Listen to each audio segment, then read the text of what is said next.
So it looks like we're only short one member, and that would be Harrison. Did you hear anything as to whether or not he's going to be here or not? No, there wasn't a response to the email. All right, well, we'll call the meeting to order then at 3 o'clock on June 28th, 2023.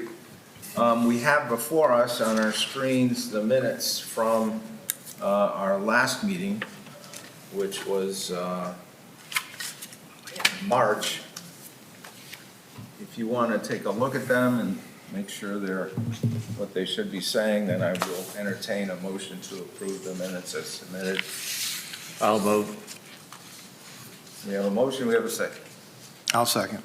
Moved and seconded to accept the motion as submitted, to accept the minutes from our March meeting. All in favor signify by saying aye. Aye. Opposed? Those are accepted. Michelle, you're up.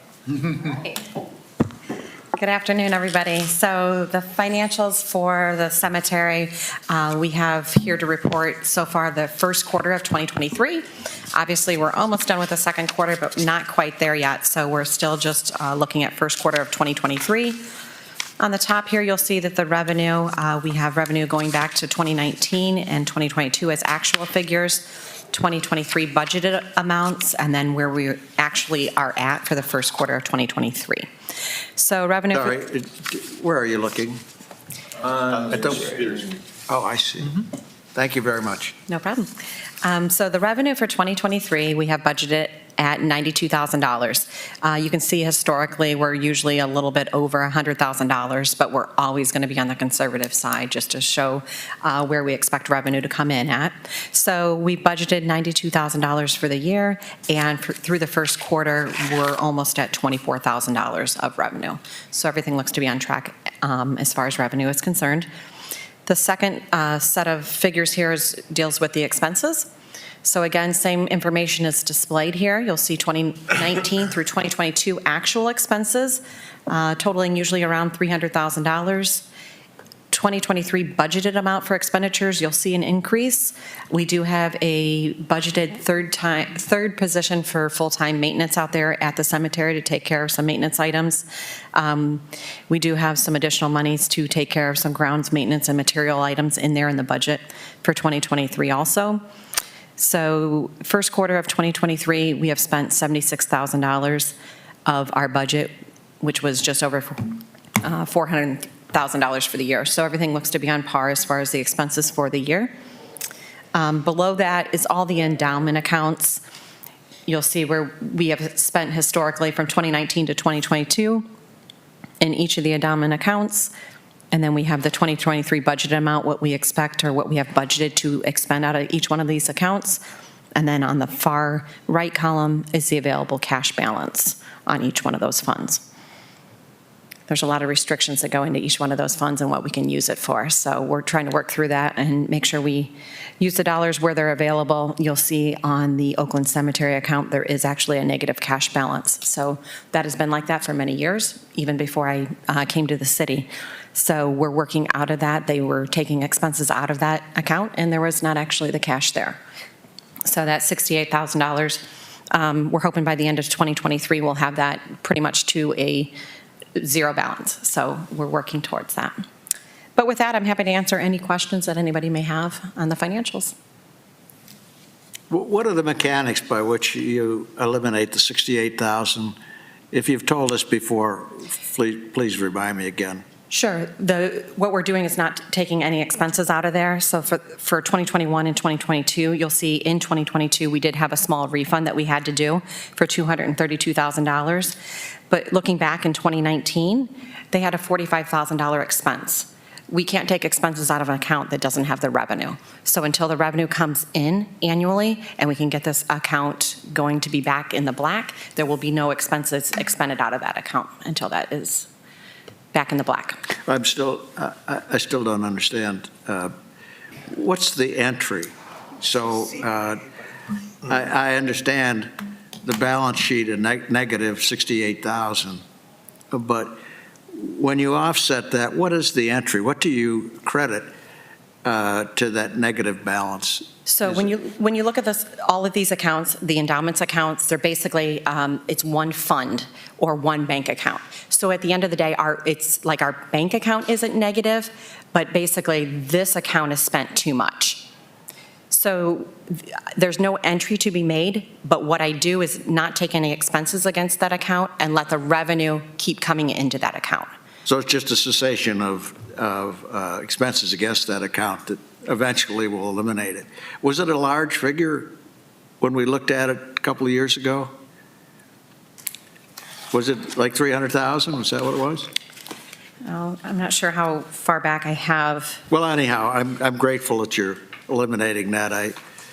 When you started accounting to us, I was grateful for the manner in which you put those accounts together. You eliminated in one fell swoop a lot of oddball items that were on that accounting sheet, and I think we're all grateful for that, so thank you again. I appreciate that. And you know, that's obviously a learning curve on my part too, because when I did look at these reports initially, I'm like, holy cow, what are we looking at? So I had to make this a little clearer, and I know Elizabeth helped with a lot of this too, trying to get it to be like a single page of what you guys are looking at. To answer your question, I can tell you that this report that I have in front of me from, September of 2020, the account balance in that Oakland Cemetery endowment account was negative $164,000.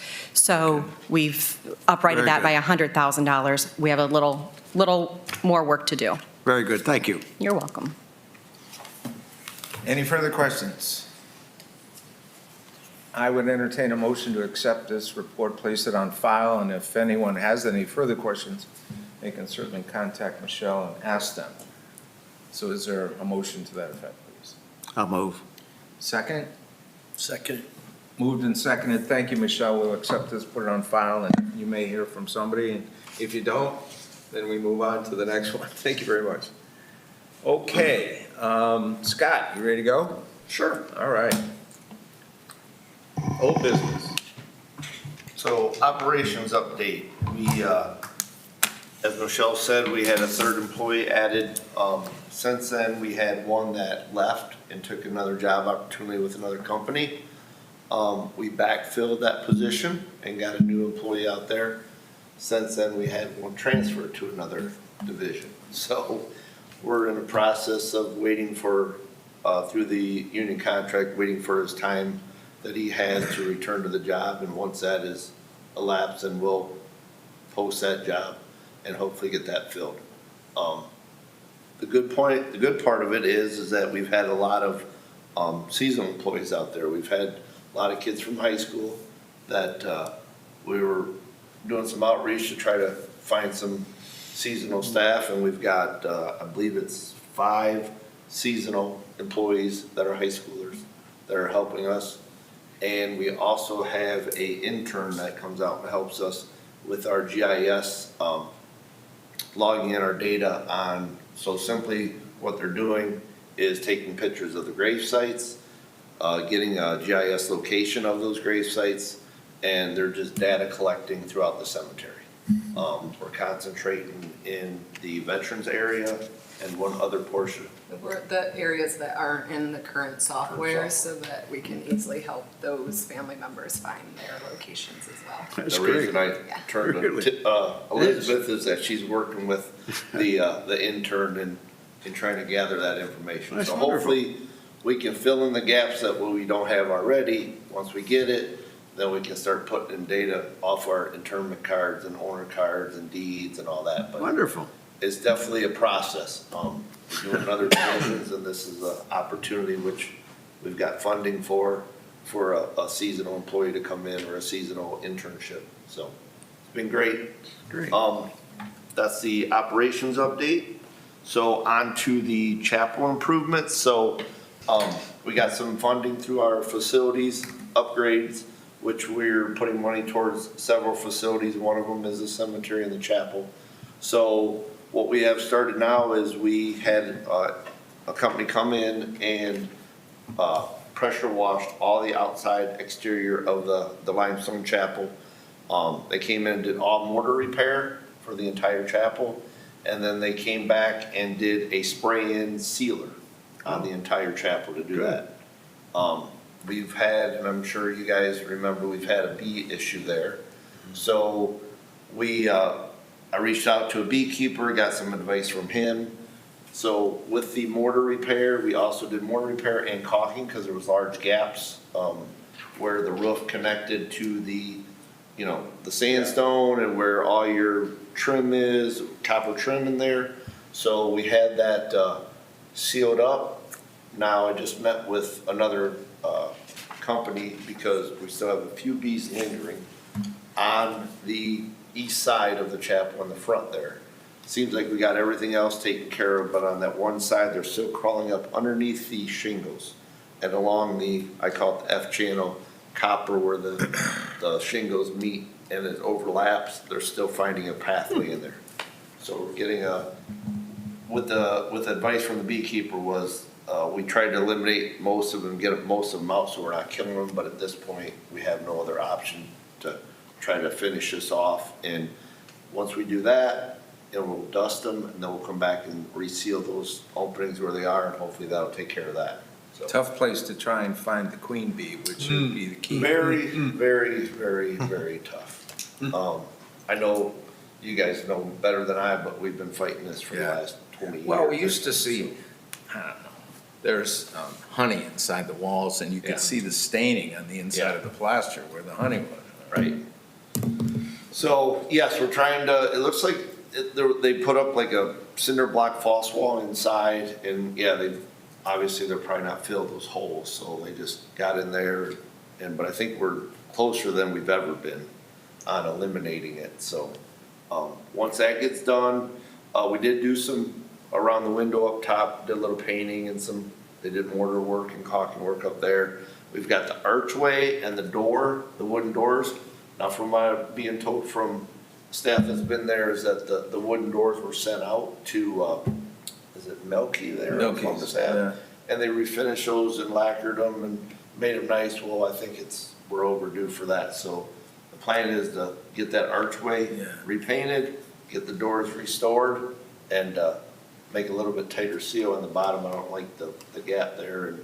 But after that, I think we're doing some gutter work because we had to pull them off to get all that mortar tight so the bees won't return. So once we get that finished, hopefully it'll be, and we had a company come in and assess like the roof and other areas of the chapel, and they said that looks in good shape. The roofing does for now, so. We're also doing, I know we've talked about blacktop, we did some blacktop, 700 linear feet, which is in the old business. We still plan on doing more this season, and we're looking at getting a pole barn storage shed behind the existing shop to house the backhoe. Right now, the backhoe bucket, you have to drop it down to get in the shop. Over the years, there's been some forgetfulness, I would say, of dropping it down, but not to their, not their fault. I mean, the building just wasn't made for that type of equipment. So, I know Water used to, I'm not sure what you guys know, but Water used to borrow the mini excavator from time to time. Recently, we bought a new excavator for water distribution. So that one is back at cemetery full time. So it gives us more storage area to house the equipment that we have. So we're in the process of doing that. We're trying to do it in phases. So we get the building up. We got the back area all recycled asphalt from resurfacing projects that we're doing in the city. So we've got that all done and bedded and a base down. So now we'll get the building up, and then once we get all the heavy equipment out of there, then we'll look to blacktop and make it nice around the building and out at the other entrance at Columbus Ave. Scott, have we ever looked at the issue of actually improving the interior of the, of the chapel. So we did not, on the assessment that the company came in and assessed all the city facilities, they did not look interior for the ceiling. It looks in good shape. No, I know it's that, painted, but- but I'm not sure. Go ahead. You and I were talking about that before Yeah. the meeting commenced, and there's never really been, I think, a beautiful interior to match the exterior. And perhaps that's because of the size. I mean, it is pretty small. But because of its location and because of its exterior beauty and because of the overall, I think, beauty of the Oakland Cemetery, it could be that that interior would lend itself to something that would be asset worthy to the city. I know there's a state, I don't know if it's a board or a funding board, but I know that the state has some monies available for cemeteries. I'm not talking about that. I'm talking about the monies that the federal government has now tried to make available to municipalities. And I'm wondering if anybody in the city that does grant work has looked at this issue. That is there money available that the city of Sandusky could use specifically for the interior of the chapel at Oakland? I don't know of any grant work. Do you know of any grants that are out there that for cemeteries and facilities or upgrades or? Not off the top of my head, but as I was flipping through paperwork, I know that there's a cemetery grant fund, because I have a newspaper article from a while back that was been in here. So I see that they give out some smaller dollar amounts. It looks like 3 different cemeteries got $1,000 each to do some minor repairs. But it looks like there is a state cemetery grant fund that we could possibly look into. Wouldn't hurt. Well, I do know, the only thing I know about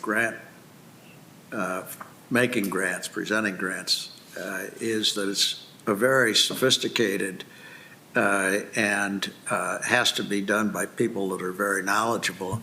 I suspect that the city has that capability because they do an awful lot in this city with grant money. And I'm just wondering if there's a way that we could ask that the city administration, can we ask through you that they see whether there's grant money that might be available for us to make a change in the interior of the chapel? Sure, absolutely. We can run that up the chain and see where that falls as far as priorities. I know we do have a facility plan like you were talking, but I'm not sure how much Right. interior work was included in any of those, so We It's worth didn't noting. get it, we didn't get it assessed the interior, but I guess my next question would be, what do you look at, like, what do you see the interior looking like? Just so maybe I could reach out and get some numbers to see what we're talking, if the grant would even fund what, what you Yes, think the interior needs to be, like, so looking at it, it's almost like a rose color paint inside. Yes, I might be off on color. that's what you and I were saying at the beginning, that Yeah. there's never, you look at the history of the interior and you're never going to see where it was grandiose. But you look at the exterior, and the exterior is grandiose. I mean, that is a real asset worthy to the city piece of work. But when you go on the inside, it's a total letdown. I wasn't thinking of monies from the city's existing funds. I was thinking about specific grant money that might be available for improvement of a cemetery. I mean, it does seem to me that, as I said before, writing for grants, knowing about grants and getting them is a very sophisticated business right now. And to answer your question of what would I envision as something on the inside, I would think something that would be $500,000 or more.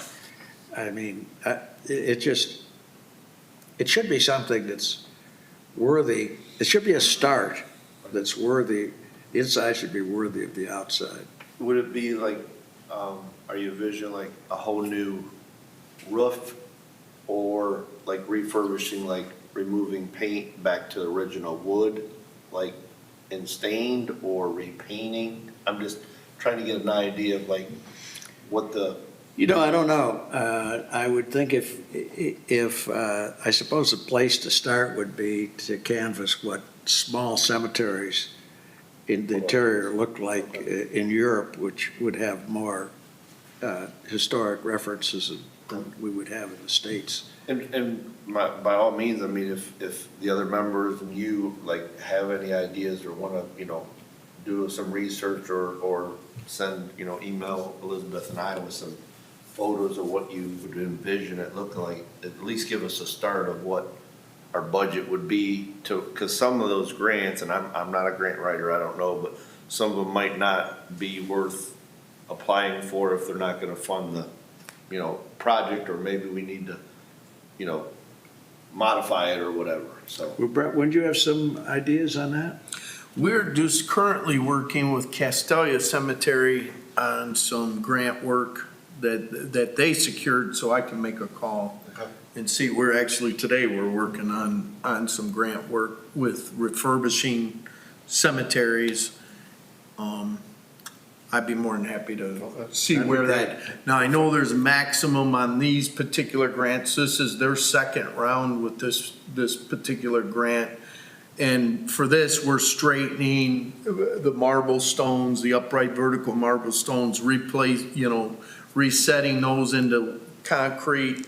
And the maximum that they were awarded was $2,500, and it's every other year. So this year is the second time that we've done it. So it's not there again. To put it in it's- context, It's yeah. not a huge amount. But it's a place to start. A place to start, Yeah. and I certainly would be more than happy to get that information, and maybe that a different grant is available, but that would be Right, somewhere where, right. so I'd be happy to Start gather that. somewhere. Yep, Thank I'll you. gather that information. Thank you very much. Scott, do you still use the chapel for any services? Yeah. And I know, I've been around on this committee long enough, Barbara and Gordon Wendt made some substantial contributions to acquiring pews from churches that weren't being used to bring those into the chapel, and then the paint job too. And I don't know if we have any records on what was spent then to bring it from where it was to where it is. We're still looking through the records. I mean, we're still filing through, so I'm hoping that, they're still there somewhere. We don't have them off the top of at our fingertips at this point, but we can We look do have into that. several chapel improvement records, but yeah, we haven't had the chance to actually Okay. go Dive through in. the details yet. Is it used once a month? That was one of the questions that I had. Are we using that chapel once a month? Or, I know in inclement weather, it's probably more. It's more popular in inclement weather. Honestly, I wouldn't know off the top of my head, but I would guess like at least once a week. Oh, once a week? Yeah, it's- maybe okay. maybe 2 to So 4 that times is, a month. that is more Yeah. than what I would Yeah. would have assumed. Yeah, Wasn't it used for Halloween? I believe so at some point. I think it's such a I've great heard use. Yeah. We had a wedding in the Possibly a chapel I've heard wedding. that. on Halloween. Yeah. Yeah, Okay. yeah. Interesting stuff. All right. The next item was internet sales. So we updated our rules and regulations on internet sales to prohibit individuals coming and buying internet headstones, flush mounts, and then, so the city staff only installs flush mount headstones. We do the foundation, then we do the headstone. So we've had a few individuals do it, and now we've had a few funeral homes reach out to do, I believe they are internet sales or from companies out of state. So I just want you guys to weigh in on that of what you consider an internet sale. In my opinion, just to begin Yeah. with, I think we need to make sure that whoever is coming in to do the work is going to do it as well as anybody that could do it here. And we have some excellent, companies that provide memorials and mausoleums, and so, yeah, that's the first thing. Make sure they're going to be doing good work. So you got to check out their history, see how they have done. But, yeah, we can't necessarily just say, no, you can't do it. We have to make sure whoever they're dealing with is doing the kind of job we want done at the cemetery. So we install, we don't install the head uprights. I mean, that's a liability is Sure. handling them. We don't want anything to do with that. The flush mounts we put in a foundation, and then we do the flush mounts. So we've had some individuals and now funeral homes reach out to us to do that. We've been telling them no. I just want you guys to weigh in as a board to say, do we continue, like, whether it's an individual or a funeral home, whether it's a internet sale within the state, out of the state, where does that fall? What are your guys' opinions? Yeah, we have, So my funeral home is one of the funeral homes that's asking, because we have a small monument right now that family wanted to purchase through us. So we went through a company to buy the monument. It's your Monument Warehouse is where it is. And so I'm asking to put the foundation in for the monument. And that's where one of the question is, is that considered an internet sale? I don't believe it is, because I'm not an internet company. The sale's through me. I happen to buy the monument through Monument Warehouse, a monument company out of state. I don't consider that an internet sale. And that's where I'm asking you guys to weigh in. I'm indifferent. I mean, I want to make sure that we're putting in it, the monument. I don't know if something happens to that monument, who they call when we do local monuments. I mean, we deal with, obviously, Balcones and Franklin's. Those are the two local ones that we deal a lot with. And if something happens, we refer them to call the monument company and figure out, like, if it's a broke or whatever, freezes, whatever. We push them off because we don't make them. So I'm indifferent. I just need everybody to weigh in. I want to adhere to the rules and regulations that you guys approved, so. well, it makes your end a little easier if you can help line those things up. It's something you can talk to your customer about. We can do that for you. We can make sure it's done up to the city's regulations and. I'm a little behind the 8 ball here. Is the reason quality issues in the future? That's the main reason why there was no internet order rule? Correct. Okay. Correct. Basically, Because they were you didn't inferior. want a monument showing up at your doorstep and Sitting saying, on the hey, back of a pickup truck. from Amazon, here, you got a package, it's a monument, and you guys got to deal with it. And that's what they were doing. They were shipping them to the cemetery, and we don't get them. Like, we tell the monument companies, So- drop them off. Here's a certain location where you drop them off. Obviously, we have to get like measurements so we know what foundation and get it installed. And then once it's installed, we communicate with the monument companies and say, okay, now we're ready for drop off, and then we'll go out and install them. That's how it works now. So it's a communication as well as a quality issue. I mean, those are the two. Why it first came Reasons. up, yeah, this was brought up before I became more directly involved in the cemetery. The city accepted a marker, and this is going back, I think, to the incident that you're talking about years ago, and it was broken in half. It was shipped in a crate, they opened it up, it's broken. But they All of a signed sudden, they were like, who's liable? Yeah. Who's gonna, and the city guys accepted and signed for the memorial, wanted us to fix it. Now it becomes a liability and a warranty issue. And other cemeteries that I'm aware of, that we travel in many, many states, is we have to secure our insurance into them to deliver monuments, to drop them off, to install them, whatever it may be. For instance, Catholic Cemeteries of Cleveland, it's fresh because we have to carry a $5 million policy to take any of our trucks, equipment, anything into their cemetery. Bond has to be issued every year for that. So those types of things, whether or not we, damage something as far as getting in, those types of things, I think that's what, and when we talk internet stone, I don't think it's what Steve was referring to. It's we just had a family come to us and say, we bought this on the internet, it was delivered to our house, how do we get it to the cemetery now? And for us being in the monument business, that's taken away. We're not gonna go over to Fifth Street and pick up the monument and deliver it to Oakland Cemetery and say thank you. So those are the things, and that seems to be a trend.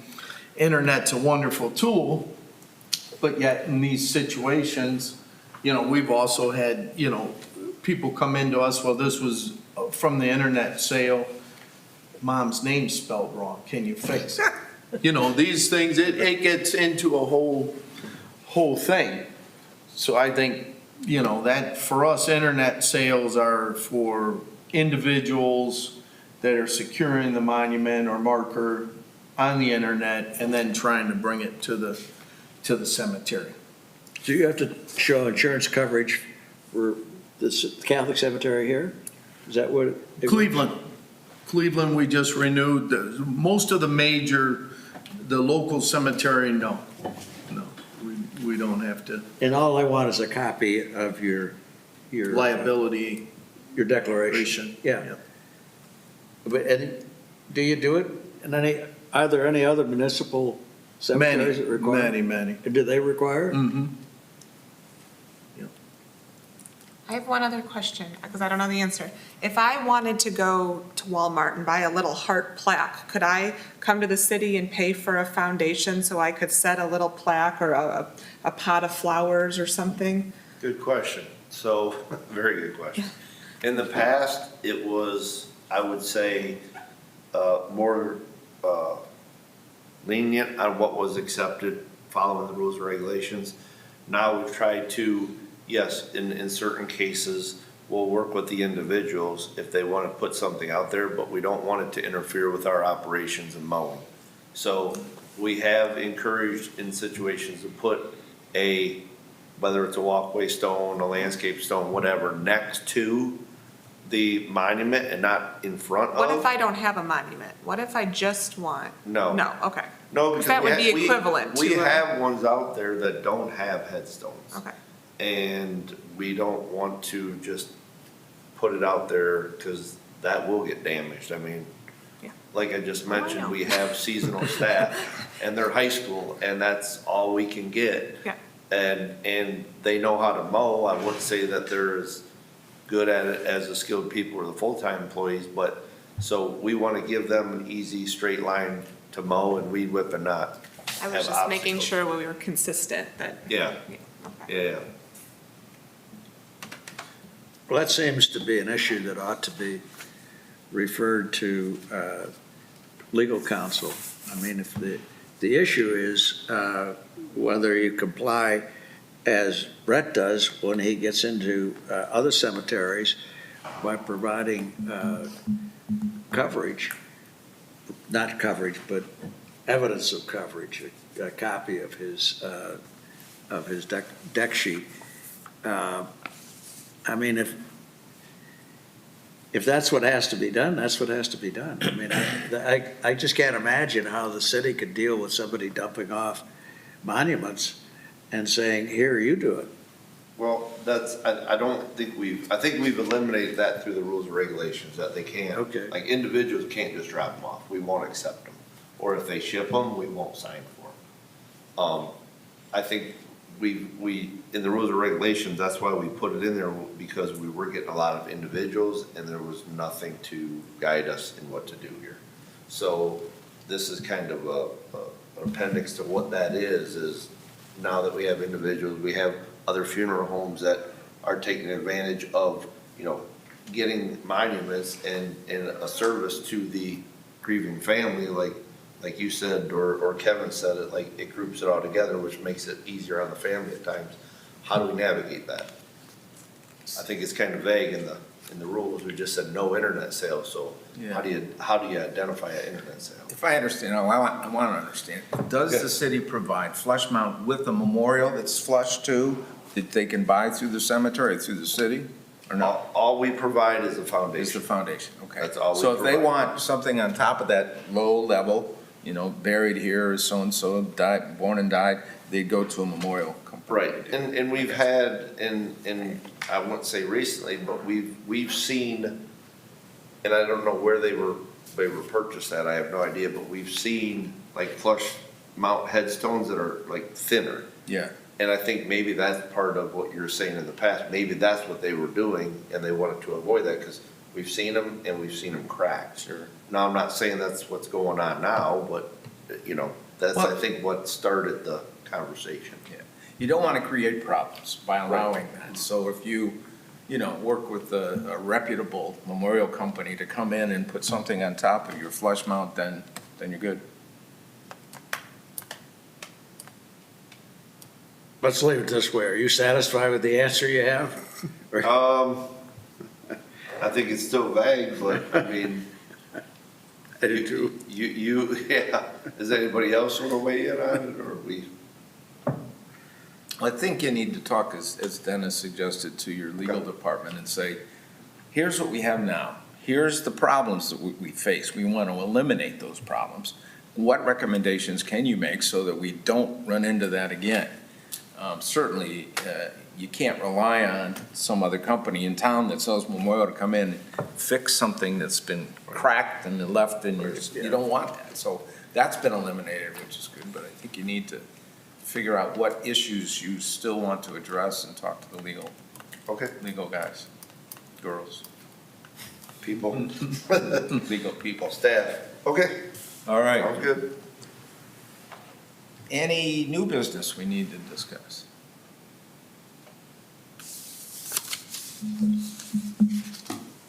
Well, I see we have another meeting scheduled for September 27th, and I can't believe we're creeping up on July already. I mean, what happened to June? Please tell me, because I just don't get it. So, without any further business, can we have a motion to adjourn? Move to adjourn. Second? Second. Moved in second.